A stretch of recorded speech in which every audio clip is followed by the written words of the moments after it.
Halo pagi semuanya. Suara saya sudah terdengar? Pagi Pak. Sudah Dengar, terdengar, Pak. terdengar, Pak. Pagi. Nah, untuk kelas pertama ini salam kenal dulu ya. Saya Ferdi, dosen database kalian di SP ya, kali ini ya. Eh, saya ditemani dengan Alin, ya. Terima kasih Alin sudah mendampingi saya hari ini ya. Dari Aslab. Sudah terlihat slide-nya? Sudah? Sudah, Pak. Sudah, Sudah terdengar. sudah terlihat. Oke. Ini ya, portfolio saya. Saya apa? Dosen BINUS dari 2000 berapa ya? 2014. Udah 2 digit. Tapi masih banyak yang lebih senior dari saya. Cuman saya praktisi, background saya praktisi, dari dulu saya praktisi.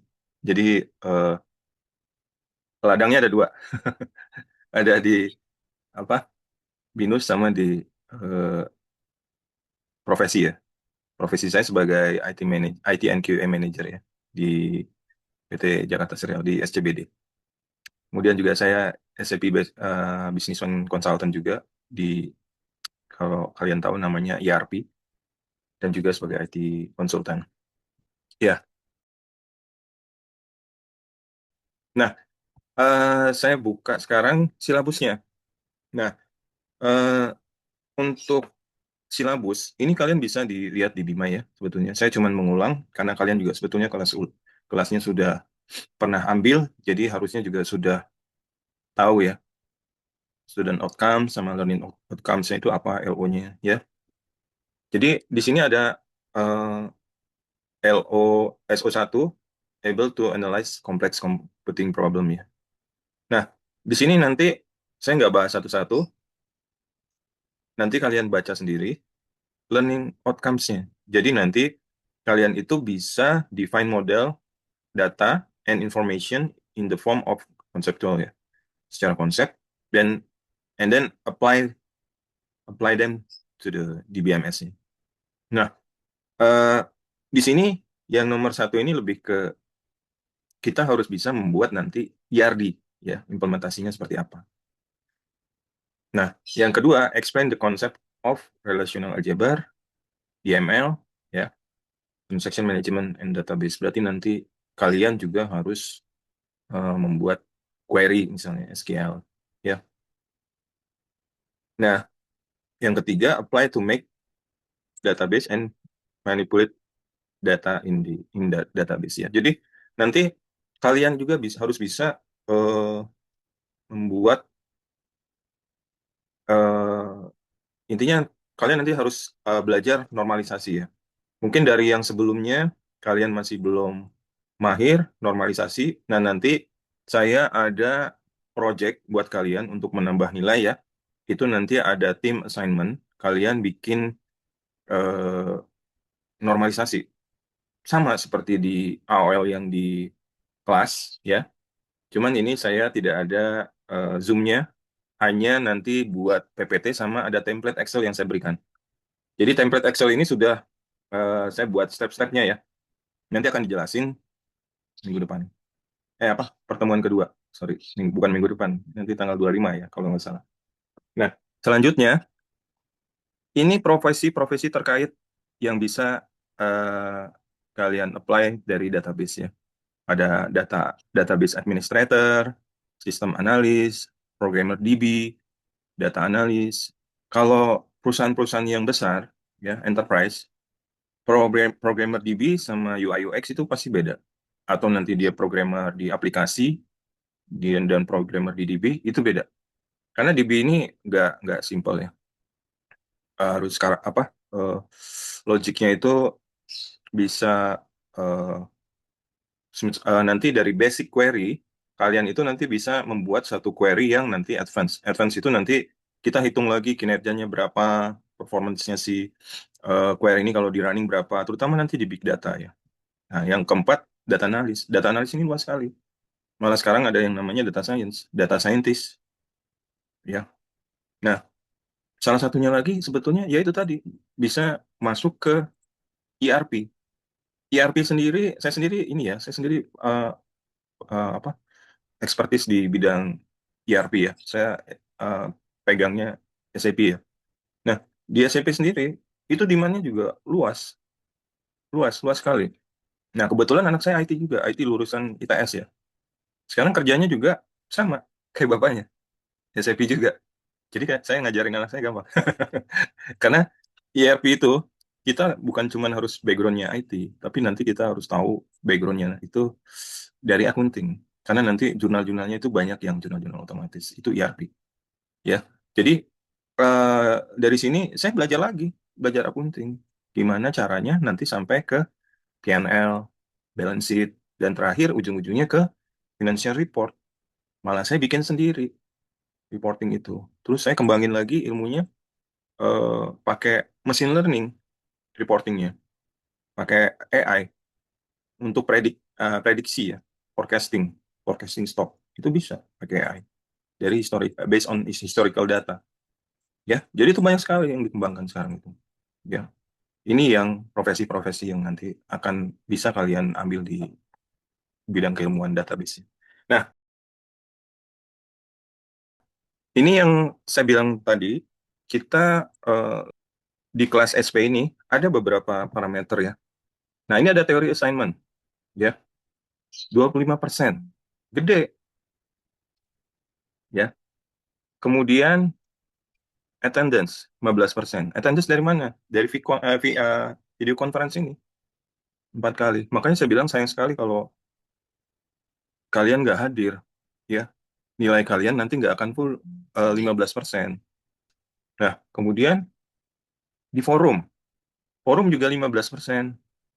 Ya, kalian harus aktif terus. Misalnya saya kasih 3 posting, kalian posting minimal 2. Nah, yang forum sesi 1, 2, sesi 2, 3 ini saya ada yang istilahnya hanya perkenalan aja, itu nggak apa-apa lah, kalian posting bebas lah. Tapi kalau yang sudah eh, menyangkut teori atau apa, ada kasus, ya kalian harus yang relevan jawabnya. Harus sesuai pertanyaan.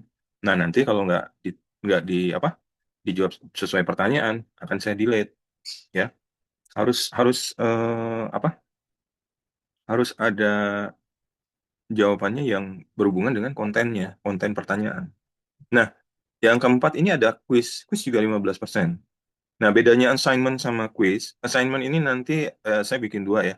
Ada individual assignment, ada yang team assignment. Team assignment nanti saya sudah buat kelompoknya ya. Tinggal nanti kita review lagi. Itu banyak yang belum isi.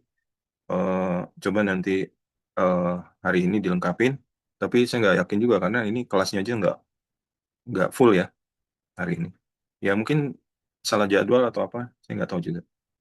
Nah, nah yang terakhir yang bobotnya paling besar itu final exam. Nah, kalian bandingkan sama di kelas reguler, itu tidak ada UTS. Jadi semuanya langsung UAS, final exam.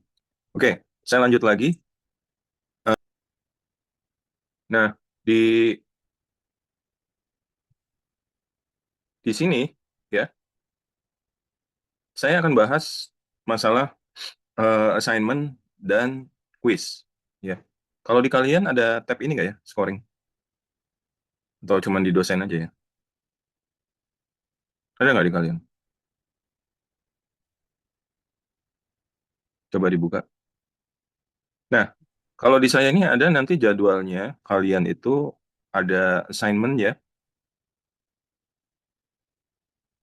Nah, assignment-nya itu nanti di ini ya, ada 2 kali. Di session 5 sama session 10. Tanggalnya nanti ya itu dekat-dekat ini 19 Juli, berarti bentar lagi ya. Minggu depan kita session 3, 4, 5 nggak, atau 3, 4, 5 atau 3, 4 aja, saya lupa. Belum cek. Jadi nanti kalian juga harus monitor di sini. Jangan sampai kelewat ya. Kelewat deadline udah, nilai kalian nol di sini. Ya. Nah, assignment itu nanti penilaiannya dari saya. Ya. Nanti ada apa? Form untuk mengisi nilainya. Ya. Jadi nanti ada diisi untuk assignment ini. Nah, yang kedua, bentar. Ini yang quiz. Quiz juga tolong kalian perhatikan ya, nanti deadline-nya. Quiznya itu nanti di sesi 8 di week 3 itu ya. Sesi 8 itu di week 3. sama sesi 15 week 6. Berarti terakhir. Nah, quiz ini biasanya multiple choice 10 soal. Nah, itu sudah by system. Jadi bukan dari dosen yang menilai. Jadi kalian hati-hati, pilihannya juga harus yang benar. Dan soalnya sebetulnya nggak sulit kok. Asal kalian punya background teori yang kuat ya di database. Saya yakin bisa. Nah, dari parameter penilaian ini kalian ada pertanyaan nggak? Nah, bedanya di SP ini tidak ada Zoom ya. Tidak ada lab ya. Labnya nanti GSLC ya, betul nggak, Alin? Labnya GSLC ya. Masih, oh ya, LSLC. Ya, tidak ada kayak di nanti ada hari apa gitu untuk lab. Nah, cuman nanti eh, saya berikan waktunya untuk eh, bagian lab di hari Vicon kedua yang nanti tanggal 25 ya. Saya alokasikan waktunya. Cuman nanti kita berbagi ya, Alin. Saya ada mungkin ada penyampaian soal tugas 20 menit lah. Lanjutnya bisa diterusin gitu. Oke, dari sini kalian ada pertanyaan untuk eh, penilaiannya? Pak, sorry izin bertanya. Ya, ya boleh. Untuk kuis kan tadi kata Bapak kan by system ya? Kenapa? Quiz? Ya, Untuk kuis itu by system ya? Berarti dia untuk soal in case itu berarti tidak study case ya Pak? Apa gimana? enggak. Biasanya dia teori aja ya. Mungkin mungkin juga ada case ya. Cuman nanti kan ditanya logikanya yang mana yang paling tepat gitu. Nah, Oke, oke. kadang ada yang miskom nanya ke saya, Pak, kuisnya bisa diperpanjang nggak? Saya kelewat gitu. Waduh, nggak bisa. Semua di sini by system ya. Di Bima itu kalian kelewat, udah nilai kalian nggak ada. Ya, ya gitu. Pak, ini panggilannya siapa nih? Vale, apa Rian, apa Rizky? Rian Pak. Rian, ya Rian. Terima kasih Pak. Ya. Ada yang lain? Assignment 2 individual ya. Individual assignment 2 quiz 2. Perhatikan jadwalnya, jangan kelewat due date-nya. Nggak ada? Oke, saya lanjut ya. Jadi, untuk aturan forum Bimai, ini saya sudah buat ya.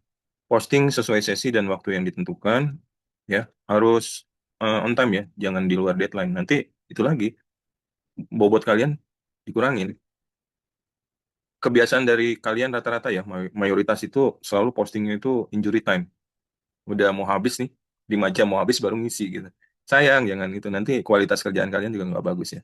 Ya sekarang udah banyak lah toolsnya, dibantu apa gitu juga untuk AI lah. Cuman kan ada dosen hati-hati ya, ada dosen juga yang kecenderungan kalau kalian pakai AI jawabnya ada yang mempermasalahin ya. Tapi kalau saya nggak, kalau kita mau belajar terus ya sekarang saya aja kerja dibantu AI kok. Bikin coding SQL gitu ya, saya masih ngoding SQL ya. Tapi yang levelnya udah expert lah. Nah, itu yang sulit pun pakai AI bisa. AI-nya saya pakai ChatGPT bisa, pakai Gemini bisa, pakai Copilot bisa. Yang sering saya pakai dua sih, Copilot sama ChatGPT. Tapi yang paling bagus itu ChatGPT. Masih kalau di Copilot ada keterbatasan line. Nah, oke, yang kedua mahasiswa dilarang posting dengan membuat forum baru. Kemarin ada ya, saya nggak tahu dari kelas mana. Jadi harus dosen yang posting. Dilarang membuat posting jawaban yang tidak ada relevansinya. Nah, nanti kalau nggak relevan nanti di delete. Ya, dari sini saya mau coba dulu apa ambil informasi dari kalian ya. Nah, tolong kalian join ke sini dulu. Bisa di-scan atau perlu saya kirim ke chat ininya, linknya? Nggak usah. Dari handphone aja nggak apa-apa. Ya, kita mulai ya. Ini yang pertama, saya pengen tahu kalian dari kampus mana.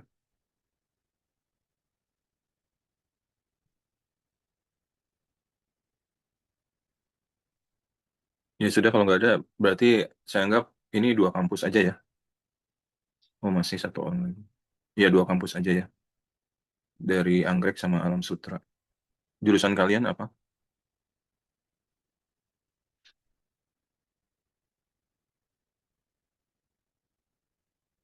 Hmm,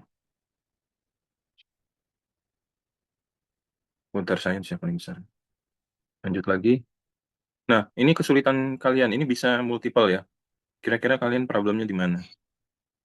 Ada yang bermasalah dengan admin juga loh. Jadi ada yang bermasalah dengan absensi gitu ya. Sayang ya, pas kuliah nggak apa.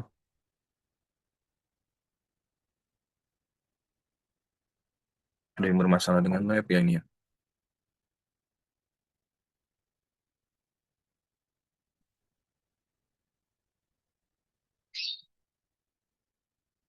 Ya, saya lihat mayoritas di lab ya kalian. Berarti nanti problemnya itu kalian harus banyak latihan ya. Nanti tolong dibantu juga ya, Alin ya. Nah, normalisasi juga 47%. Saya yakin normalisasi kalian juga belum maksimal ya. Karena ada beberapa orang yang saya kenal nih. Maria, gimana Maria? Michela Maria, kamu di kelas saya dulu ya. Iya, Pak, benar. Nah, problemnya apa kamu? Di bagian yang SQL. normal, ya SQL-nya, Pak. Ya, Sama nanti apa? siapa? Apa lagi? Apa lagi Maria? Eh, Palingan kebanyakannya tuh di pelafalan SQL-nya, Pak. Sama normalisasinya tuh masih kadang suka keliru. Ya, nanti tetap nanti kita bikin kayak yang di kelas saya sebelumnya ya. Jadi nanti form Excel-nya sama. Nah, cuman nanti di sini tidak ada video apa presentasinya. Cukup pakai project aja. Ya, Oke, untuk latihan-latihan query-nya juga nanti akan ditambah ya. Nah, yang terakhir, kira-kira apa yang ingin kalian improve di sini? Multi ya ini, bisa beberapa.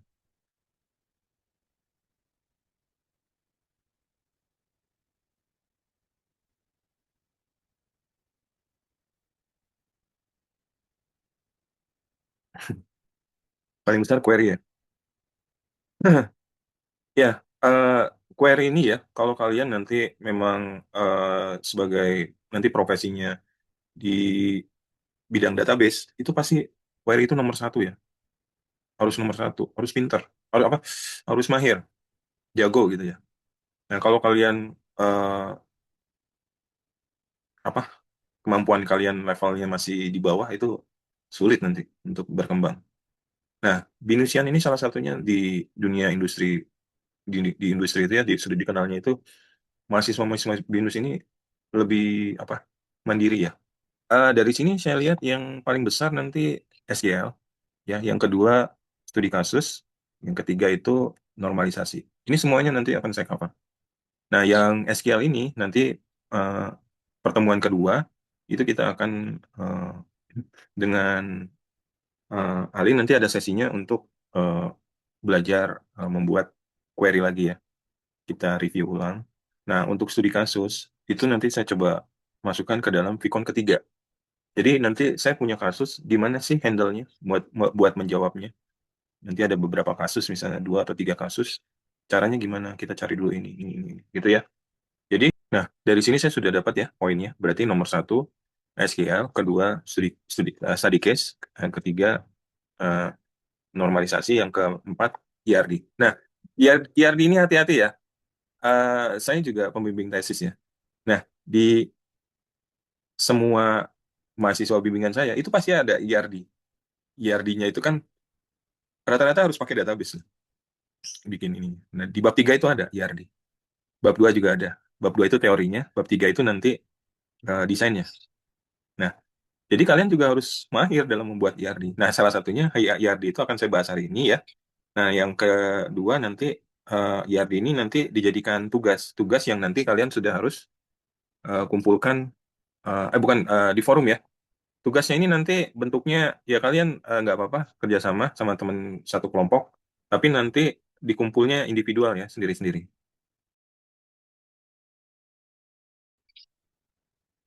Kalau nggak ada, saya langsung masuk ke materi hari ini. Saya coba bahas kilas ya, database itu seperti apa.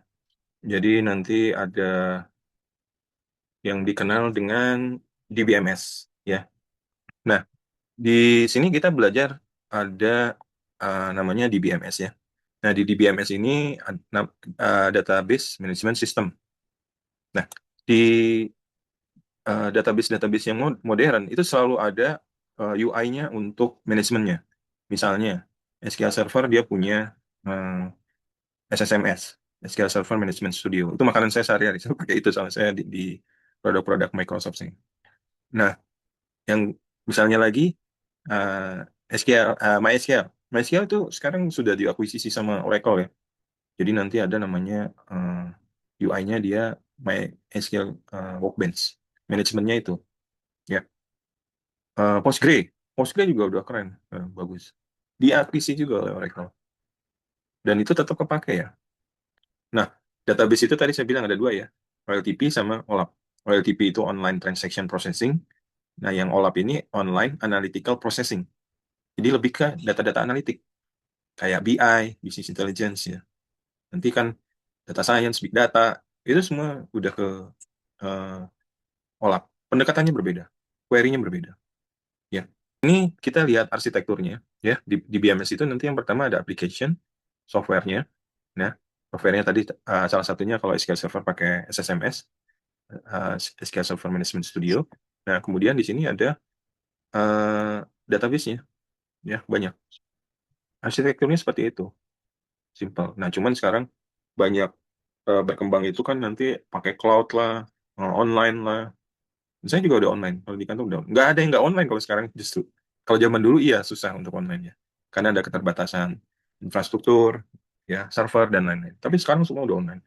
Dan di sini yang dipelajarin tadi kan ada defining, constructing, manipulating ya. Nah, manipulatingnya ini konotasinya jangan negatif ya. Manipulating itu bisa nanti kita bisa view atau apa ya, bukan koruptor gitu. Ya, manipulating itu melihat apa? Membaca, insert, delete gitulah ya. Kalau di eh, aplikasi kita kenal dengan CRUD ya, create, read, update, delete. Nah, tapi kalau di database kita kenalnya isut. Ada yang masih ingat nggak? Isut itu apa? Rian, apa Rian? Ketawa-ketawa tuh belum setahun kali. Kita nggak diajarin. Isut itu kan ya transaksi yang di SQL aja. I-nya insert, S-nya select, update, delete.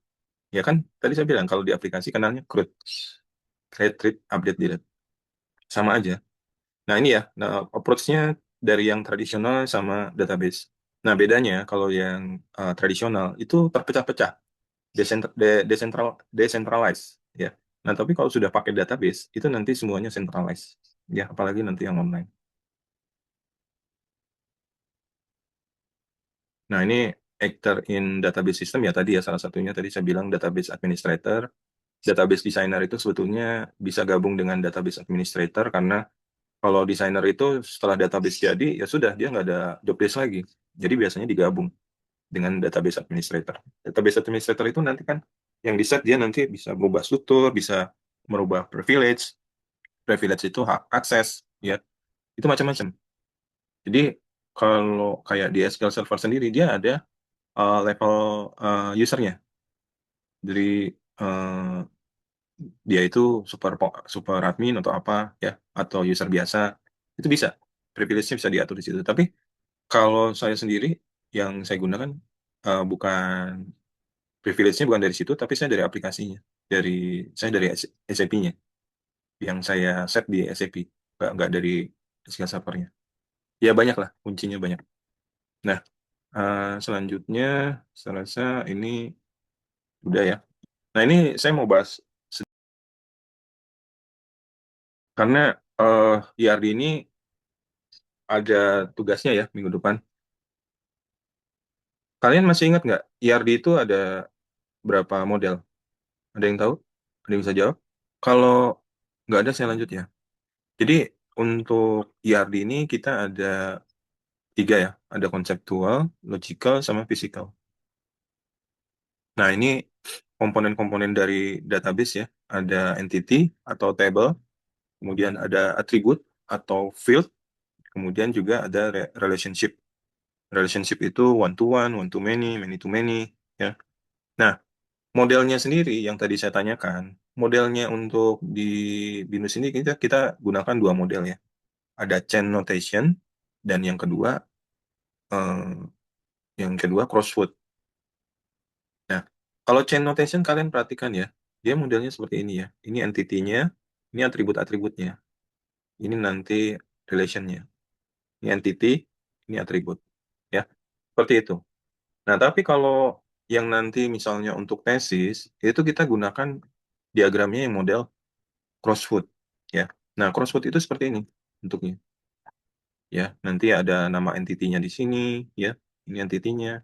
Terus nanti nama atributnya di sini, ini nama atributnya. Terus ini ada PK, ada FK. Nah, di sini ada PK sama FK. PK itu apa? Ada yang tahu? PK? Saya refresh lagi ya kalian ya. PK itu apa? Primary key, Pak. Primary key itu apa?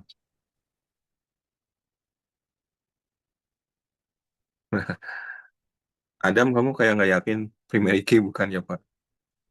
Harus yakin dong jawabnya. Primary key, Pak. Nah, kayak Naslan jawabnya. Primary key, Pak. Nah, gitu. Apa primary key?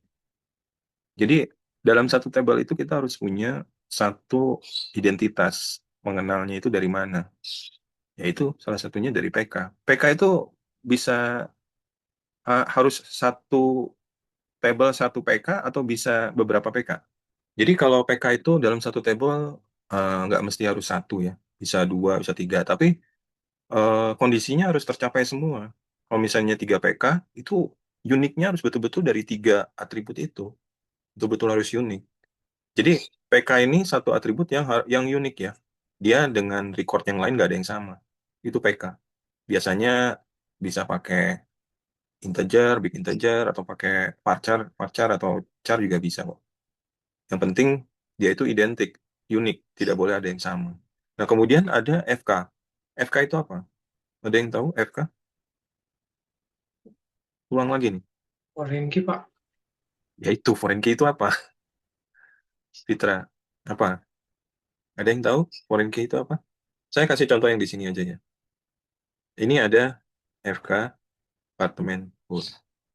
Di sini ada dep code. Aduh, ini ada dep code, ada PK. Artinya apa?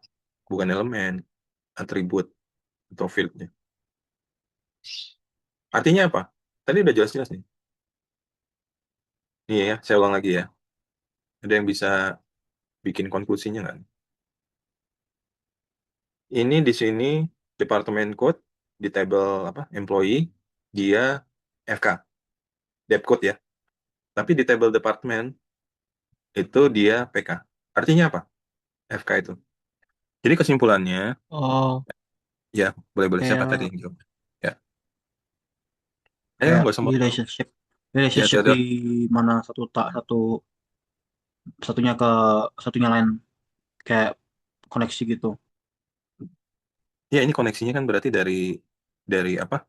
Ini relasinya ini relasi terhadap yang ini FK. Artinya apa, Theodore? Mungkin kurang tepat ya. Jadi FK itu adalah relasi ke table lain di mana di table lain itu si atribut itu adalah PK-nya. Dia harus unik FK itu. Jadi kalau kalian bikin ERD, kan nanti di table employee ini kan ada beberapa atribut yang nantinya bisa di join ke table lain ya. Nah, ini nanti kita kenal yang namanya FK. Nah, FK itu adalah eh, atribut yang di table lain itu dia sebagai PK ya. Gitu ya, paham ya semuanya ya. Tadi kalau pakai crossfoot itu ada 3 nih modelnya ya. Ada konseptual, logical, sama physical. Yang paling komplit itu kalian perhatikan di sini ya. Jadi nanti di sini ada table, nama table, sectionnya ya. Terus nanti ada juga yang nggak ada di tempat lain itu, yang nggak ada di logical sama di konseptual itu adalah ini tipe data. Nah, tipe data itu kalau di database ada yang namanya varchar ya. Varchar itu tipenya itu bisa sebagai numerik, bisa sebagai juga string atau karakter. Ya, ini yang paling komplit. Jadi physical data model nantinya jadi misinformasi. Ya ini ya tadi ada one to many to many. Ya, nah selanjutnya ini ada DDL, DML, DCL. DDL itu apa? Data definition. Ya jangan baca lagi, pintar. Definisinya apa? DDL. Jadi ada 3 ya query itu ya. Query itu bahasa ini kan, bahasa database ya. Membuat, ngubah, sama hapus data. Salah, DDL bukan. Jadi DDL itu query-query yang berhubungan dengan struktur dari database. Itu DDL, ya. Data Definition Language. Jadi ada create, alter, drop table, itu strukturnya DDL. Nah, yang kedua ada DML. Nah, DML apa? Data Manipulation Language. Nah, kalau DML baru, ya benar Edward. Insert, update, delete. Isut ya. Insert, select, update, delete. Berarti DML itu adalah yang berhubungan dengan konten si database. DML itu. SQL yang berhubungan dengan konten database. Ya, tolong diingat ya. Nah, yang ketiga, DCL. Nah, kalau DCL ini kelas kita nggak gunakan, tapi sebagai referensi kalian, DCL itu lebih ke arah misalnya eh, adminnya terhadap si table ya. Ada nanti revoke, privilege-nya lah. Kita bisa kontrol. Usernya itu nanti ada user super admin, ya. Tapi kalau kayak di ERP gitu, kita setting-setting itu konfigurasinya terhadap privilege user itu di aplikasinya ya, di ERP-nya, bukan di database-nya. Ya bisa, bisa dua, bisa dari database juga sebetulnya. Cuman kalau secara aplikasi yang DCL kurang digunakan. Nah, jadi di BINUS sendiri kita pelajari yang kita dalami DDL dan DML. Nah, dari sini saya harapkan kalian sudah paham perbedaan antara DDL dan DML. Nah, sampai sini ada yang mau ditanyain nggak? Oke, kalau nggak ada, ini nanti ada tugas buat ERD ya, ada 4 soal ya. Nanti saya posting di minggu depan di forum 4 ya. Dari 4 soal ini kalian kerjakan secara kelompok, gunakan dua ini ya, dua model ya. Menjawabnya dengan dua model ya. Yang pertama notasi chain, yang kedua dengan crossfoot misalnya. Pokoknya dua-dua ya. Crossfoot 2, notasi chain 2 ya. Nah, kalian bikin ERD-nya gunakan tools yang saya berikan ini. Jadi nanti bisa menggunakan MySQL Workbench ya. Di sini nanti bisa buat ya, ini model. Nah, nanti tinggal buat aja generate apa, mau table apa. Di konsep dulu ya. Konsepnya nggak apa-apa, saya pakai, kalian mau pakai ChatGPT juga nggak masalah. Tapi kalian kerjasama ya dari kelompok kalian yang bikin. Nah, nanti di sini tinggal add table gitu ya, tambahkan gitu. Nah, nanti kalau nanti sudah selesai, sudah jadi, ya ini nanti tinggal kolomnya apa aja nih, nama-nama kolomnya tambahin ya. Nah, ini menggunakan MySQL Workbench. Nah, ada tools alternatifnya, gunakan lagi DB Schema. Nah, kenapa pakai tools? Nanti pada saat diagramnya sudah jadi, ERD-nya, kalian bisa bikin DDL-nya secara auto-generate melalui exportnya. Nanti ada di sini. Nanti ada, ya. Nah, nanti saya kasih video tutorialnya juga, biar kalian bisa pelajarin. Nah, kalau DB Schema, kalau yang tadi MySQL Workbench itu dia terbatas terhadap sintaknya terhadap MySQL ya. Sintaknya kan kadang penulisannya beda-beda ya. Tapi selama yang saya gunakan, yang di MySQL Workbench itu saya jalankan di SQL Server nggak masalah. Bisa juga digunakan. Jadi tujuannya nanti kalau kalian bikin diagram, itu nggak harus menuliskan DDL-nya satu-satu.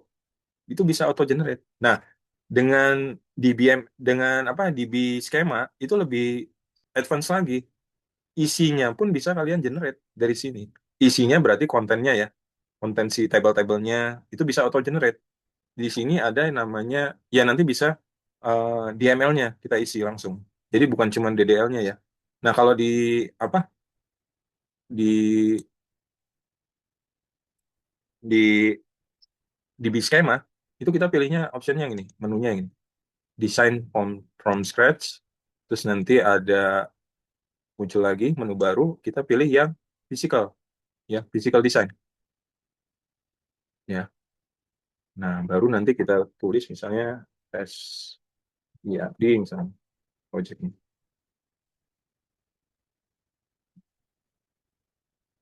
Nah, ini baru nanti kita bikin di sini tabel-tabelnya, terus nanti apa atribut-atributnya, ya. Nah, ini semua nanti saya kasih di sini di forum, ya. Ada nanti linknya untuk belajar. Ini belajar untuk menggunakan MySQL Workbench. Ini juga bisa menggunakan DB Schema. Ada 2 macam ya, saya kasih. Sebetulnya ada banyak ya. Kalau pakai Visual Paradigm juga bisa, harusnya membuat DDL. Nah, tapi tidak bisa membuat DML-nya. Yang di MySQL Workbench juga nggak bisa bikin apa DML-nya, hanya bisa bikin DDM. Ya, ada pertanyaan untuk yang tugas ini? Oke, untuk minggu ini kita udah selesai sesinya. Ya itu aja. Saya rasa terima kasih joinnya hari ini. Semoga kita nanti bisa menyelesaikan semua yang diharapkan di kelas SP ini dan juga kalian dapat nilai yang terbaik ya semuanya. Terima kasih semuanya. Selamat pagi, selamat beraktivitas kembali. Terima Amin. kasih, Pak. Ya, ada. Terima kasih, Ya. Pak. Makasih, Terima Pak. kasih, Pak. Terima Makasih, kasih. Pak. Selamat pagi, Pak. Terima Terima kasih, Pak. kasih.